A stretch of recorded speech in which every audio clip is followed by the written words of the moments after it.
How many of you have seen the movie 8 Seconds? Yeah, not as many hands as we might be with other movies. That movie may not have been so popular here in the city, but it was popular in rural Oklahoma. If you don't know the movie 8 Seconds, it's over 20 years old. It's a story of Lane Frost. Lane Frost was a native Oklahoman and a professional rodeo cowboy. The title of the movie, 8 Seconds, well, that's a duration of time that you have to stay on a bull or stay on a saddle bronc before you can dismount and get your score. Now, when I saw this movie, I was living in Ada, and we had a number of small-town students in our campus ministry. Students from Stratford and Wynnewood and Elmore City and Lindsay and from Allen and, all those really big places. I mean, when I tell you that these students wore Wranglers, Rockies, and Ropers to class, and they drove pickups, that's exactly the kind of students that we had, except for David. Now, a group of our students were real excited about the movie. They were all going to go to the movie together, and David didn't want to be left out. But David's from a small town, Bethany, so he was, the city boy in the bunch. And he didn't know anything about Lane Frost. He didn't know why everybody was so excited. What he knew was he was crushing hard on a girl from Wynnewood. That's what David knew and understood. And so everybody knew what happened in the movie except David. Spoiler alert if you intend to go watch the movie, okay? Lane Frost is riding a bull named Taking Care of Business in a rodeo in Cheyenne, Wyoming. While he is riding the bull, he gets his 8 seconds, he dismounts, but they don't get the bull away from him. The bull actually turns around and gores him, and he dies on the rodeo arena floor before they can get him to the hospital. Everybody but David knew this. And David was furious. He looked at people and he said, "He dies? You knew he was going to die?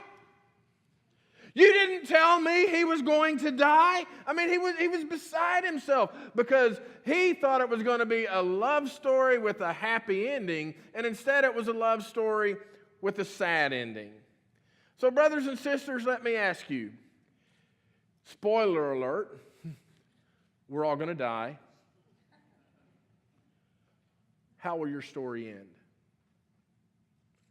How will your story end? Will your story be a love story with a happy ending, or will your story be a love story that has a sad ending? Because the reality is, no matter what our story is right now, our story can have the type of ending that I believe God intends for our story to have. That's what we've been looking about in the AHA series. Now, today is the last day for the AHA series. This is the 6th and final sermon. I know some of you are really glad we're going to be moving forward because for 9 weeks total, we've been looking at the story of the prodigal son. Let me remind you why it is Jesus tells this parable. See, Jesus is being wrongly and falsely criticized by the Pharisees, the scribes, the religious leadership in the community of faith. And the accusation that they are making against him has to do with the fact that he is eating with sinners, tax collectors, prostitutes. Why, if Jesus is this good religious man like people believe he is, shouldn't he be hanging out with a better crowd of people? And Jesus is trying to teach them, I do hang out with some of y'all, but believe me, it's an upgrade when I hang out with them. Okay, Jesus didn't really say that. I just felt I needed to throw that in. But Jesus is trying to help them understand his mission. His mission is to seek and save those who are lost. And so to help them understand that, he tells 3 parables of lostness. The prodigal son is the third and final parable of that. But he has an ending to that parable that lets them know he didn't just come to seek the lost, he came to save all people, religious and non-religious, whether they were fully discipled or not even sure of things. And we chose this series because when we started it, school had just kind of started, and we know that's a time of year when people begin to reassess what's going on in their life. They begin to establish some new patterns of behavior. We believe that people in our church who were gone a lot during the summer would begin to come back when school started. We believe that whenever people were what some people would call unchurched, nominally church, if they were looking for a spiritual home, the start of school might be a time when they would come back and begin to look at these things. So that's why we started this series, is because we believe there's something in this parable for all of us, that all of us can have an aha experience. Let's review what the aha experience is. First of all, it has to do with a sudden awakening. Just like getting startled awake when you've been fast asleep, it has a sudden awakening. The younger son goes up to his father in the parable of the prodigal son, demands that his father give him all the wealth he'll receive when his father dies, and then he goes and he wastes that wealth in wild living in the distant country. He's broke, he's out of money, he suddenly finds that a famine hits the land, and he is starving to death because he doesn't have anything. He does the only thing he knows how to do. He hires himself to another man, a man who raises pigs, and he feeds the pigs. But he doesn't even make enough money to do that to buy food to eat. Pig food begins to look good to him. And that's when he suddenly wakes up that he doesn't have to live that way. His father has hired men. His father's hired men never do without. If he's going to be a hired man, it would be better to be a hired man that eats than a hired man that starves. And so he wakes up to the reality that his life can change. Brothers and sisters, let's hear that clearly. If we don't like the place our life is, if there are things in our life, habits that we have that we wish we could change, our life does not have to stay the way it is. Our life can change. And the first step to that is we've got to wake up to the reality that we really don't like how things are going. Once we wake up, we need to be honest with ourselves. Actually, we need to be brutally honest with ourselves. There's a difference between honesty and brutal honesty. And this young man is in the pig pen, and he has this awakening that he can go home, but the brutal honesty is he's in the pig pen. That's hard for us to think. We may know we need to change, but sometimes we're not brutally honest with ourselves. We're just kind of honest, and we think, this famine thing will pass. It's just a temporary setback. Maybe it's not that bad. Maybe I can wait this out. No, let's be brutally honest. When our lives are falling apart, our lives are falling apart. What may have started as just some innocent kind of flirting and then some innocent little shows of affection has suddenly crossed the line into the danger zone, and we're at risk of losing our family. Maybe what started off as just having a good time every now and then is to turn into a serious problem where we find out that we have a chemical dependency. Maybe we have involved ourselves in some debauchery because life in the distant country is good. It's fun. It just doesn't lead us anywhere. And when we come to that awakening and we can be honest with ourselves, then we know that what we have done is we have separated ourselves from God and we have separated ourselves from people. And we're going to have to make amends to those things, and we're going to have to come to our senses, but it can't happen until we're honest about it, until we confess it. And when we confess, I hope you've been in this place before at some time in your life, that when you have confessed something, you just feel the weight get off of you. The song just said, I built this mansion 10,000 burdens high. When we feel those burdens get off of us, suddenly we feel differently. But just because we feel differently does not mean that we are different. And that's when we go to the third step, and that is immediate action. You remember last week, if you were here, we said the young man, the younger son, had to take action, so he got up and went to his father.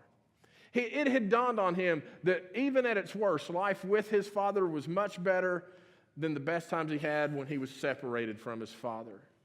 And so he's going to take action. He's going to get up. He's going to go home. He knows he's burned all the bridges to his house, but he's not going to take a shortcut. He's going to have to march right through that. He's going to have to take action, not just passively think, well, this is going to work out once I get home. No, he's going to be passionate about saying, Father, I've sinned against heaven. I've sinned against you. I don't deserve to be your son. He's going to own it all. And maybe our hope has been that we will hear God speaking to us through this parable. Whether we're an older brother or a younger brother, God speaks to us through this parable, and we still have to answer the question, then how is your story going to end? Will it be happily ever after, or will it be a tragic ending? See, my hope is that through this series, maybe you have had some awakenings. Maybe you have had that place in your life where you think, you know what, my life can be different. In some places, my life needs to be different. And you've started reading your Bible, and for the first time in your life, the Bible doesn't bore you to death when you read it. Maybe the words begin to jump off the page and God is speaking right into your heart out of His own word. Or maybe when you come to worship every Sunday, you look around and you don't see how everybody else can't get into it the way you're getting into it, because God is connecting with your heart. God's trying to push away the darkness. God is trying to bring you to Himself. And so if we're wide awake and we're totally honest and we are taking action, is that the last thing to the aha experience? Eidelman, the author of the book, says, well, there's an ending we need to know about first. Let's read the rest of this parable of the prodigal son. Brothers and sisters, let us hear the word of the Lord from the Gospel of Luke. But the father said to his servants, quick, bring the best robe and put it on him. Put a ring on his finger and sandals on his feet. Bring the fattened calf and kill it. Let's have a feast and celebrate. For this son of mine was dead and is alive again. He was lost and is found. So they began to celebrate. Meanwhile, the older son was in the field. When he came near the house, he heard music and dancing. So he called one of the servants and asked him what was going on. Your brother has come, he replied, and your father has killed the fattened calf because he has him back safe and sound. The older brother became angry and refused to go in. So his father went out and pleaded with him. But he answered his father, look, all these years I've been slaving for you and never disobeyed your orders. Yet you never even gave me a young goat so I could celebrate with my friends. But when this son of yours, who has squandered your property with prostitutes, comes home, you kill the fattened calf for him. My son, the father said, you are always with me, and everything I have is yours. But we had to celebrate and be glad, because this brother of yours was dead and is alive again. He was lost and is found. Brothers and sisters, this is the word of the Lord. Someone contacted me a couple of months ago, and they asked a question. I don't remember who it was. I think they sent me a Facebook message, but they asked this question.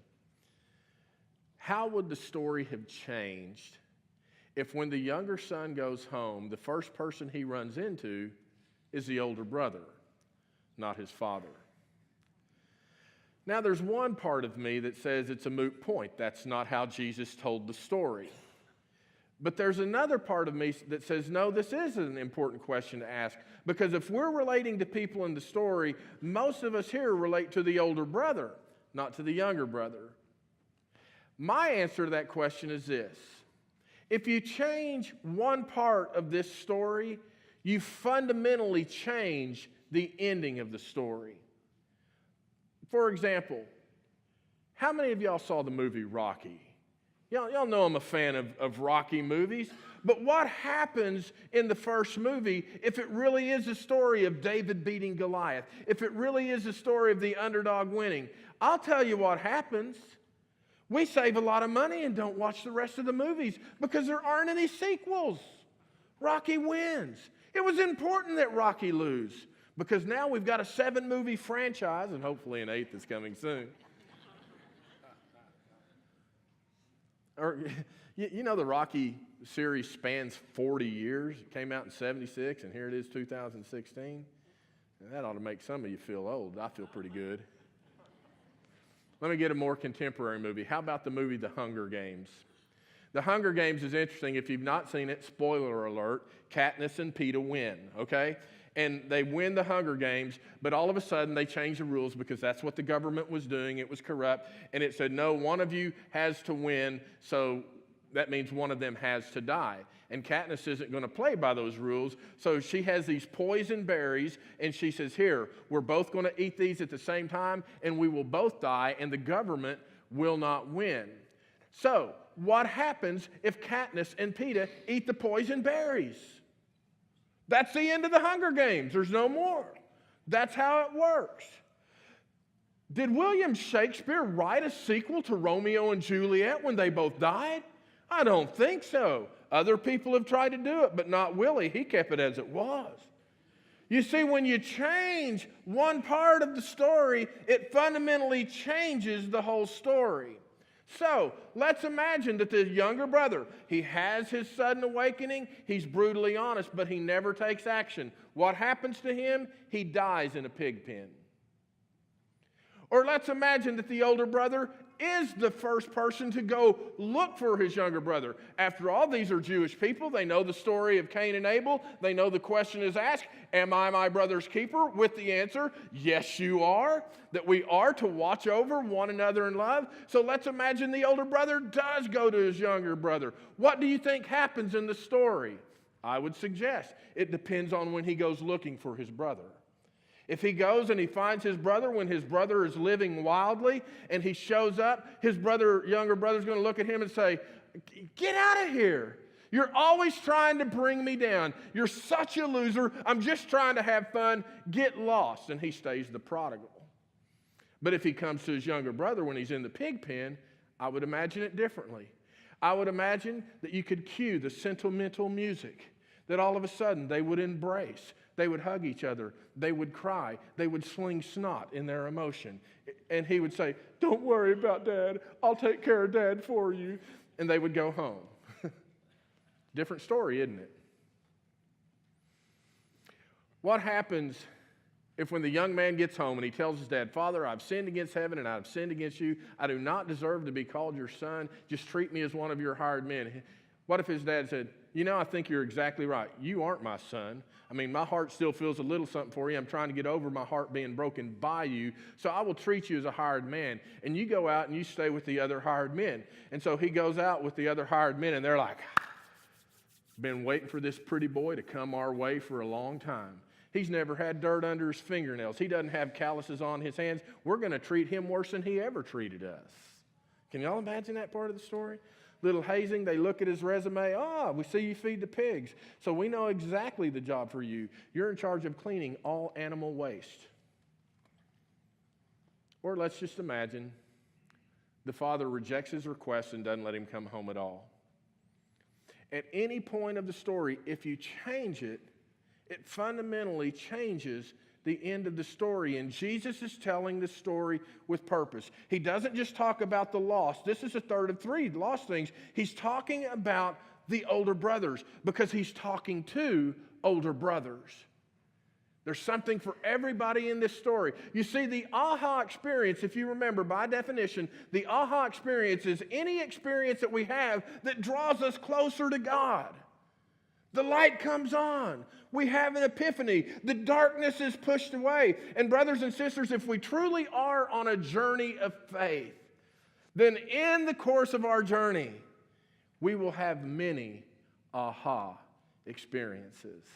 Don't misunderstand that. I'm not saying that we are destined to repeatedly hit the bottom. God is sounding the alarm all along the way. But I think that when we live in a relationship to God, there are times God just opens our understanding and opens our mind and opens our heart or opens our spirit so that our lives are fundamentally changed. The end of this story that God wants is that the Father is joined together with his younger son. The story of our lives should not end with us being separated from God. Our story should end with us being joined with God. Have you ever been separated from someone you loved, that you couldn't get to them no matter what? I remember the day very clearly. May 20th, 2013. Y'all remember that day? Big tornado comes through our community. Probably you remember where you were, and if I've told this story and it bores you, I apologize. It's got an ending I haven't told, but I was here at the church. I was in my office. I was watching TV, watching the weather. And I could see this tornado coming down and going back up. It was kind of like, is it going to form or not? And the power went out. couldn't watch TV anymore. I'm from Oklahoma, so what do? I go stand in front of the church and look for a funnel cloud. Now, I can't see a clearly defined funnel cloud. I see this big black cloud, and my house is basically straight south of the church. And I waited until that cloud, it's like, is that the tornado? And I saw some debris. I said, yeah, that's got to be the tornado. I think it was actually a roof that had blown off a house that I saw. And it got past my house, and I jumped in my truck, and I went to Wayland Bonds Elementary, and I picked up my son, Jonathan, and my daughter, Karis, and we were pulling out of the parking lot, and Robin was pulling in, and she said, what are you doing here? I thought it was obvious. We went, and she parked her car at home, and we all got in my truck, and we were going to go to Southmore and get Garrett. But if you know the path of the storm, it cut that path of destruction between my house and Southmore. And it was pretty clear that we couldn't get there, so we turned around and came home. Now, I want you to understand, I had no idea how big the tornado was. I didn't know what was going on. And people are texting, and they're saying, hey, are you okay? That looks pretty close to your house. And, about the 10th time that you tell somebody, we're all together except Garrett, that's when it dawns on you. We're all together except Garrett.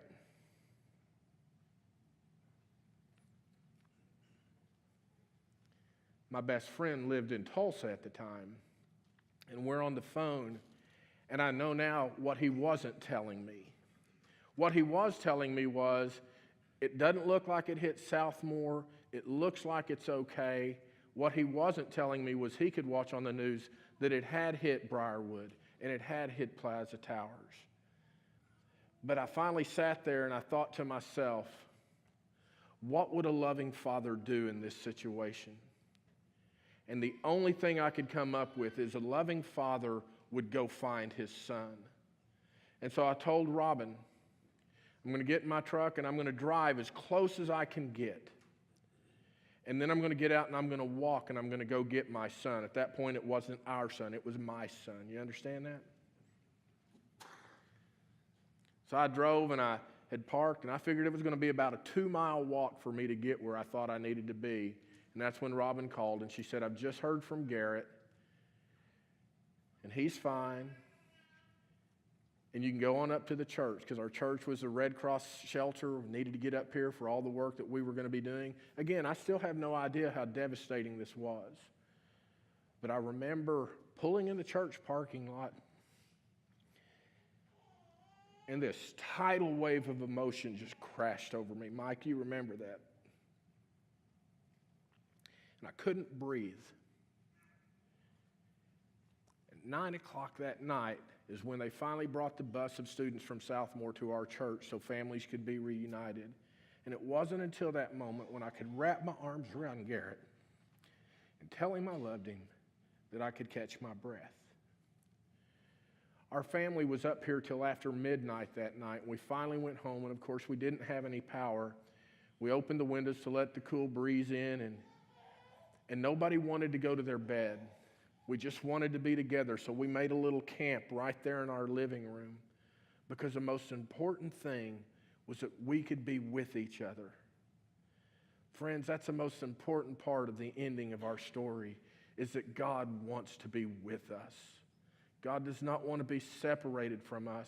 God does not impose himself upon us. I know in the story it says the father waited for the son to come home, but I believe stories all break down at some point, and I believe that the story of Scripture is clear, that God is always chasing us, trying to get our attention, trying to wake us up, trying to say that life with me is the best life you can ever have. And whenever the younger son comes home and he's joined with his father, that was the best ending possible. You see, if this story ends any other way than being the story of a loving father, it fundamentally changes the story, and it fundamentally changes our idea about who God is. But coming home, being with God, is cause for celebration. And if the religious folks in Jesus' day could not understand that, Lord have mercy on us if we still have not learned that today. We believe that God is positioning our church to help people find that connection with God. And it is a work that God is calling us to do. It is a work that God is empowering us to do. And when we see people's faith come alive and we see them have these aha experiences and suddenly their life begins to change, is there any reason we shouldn't celebrate that? That is a party, friends. That is the best party we can ever imagine. There's food, there's music, there's dancing. The only thing not at the party is religious folks who don't know that this is why Jesus came. How do you want your story to end? With God, which is living happily ever after, or without God? See, it's your decision about how you can rewrite your story with God. Wake up. Be honest. If you could have fixed it by now, it would be fixed. Take a step to come back home.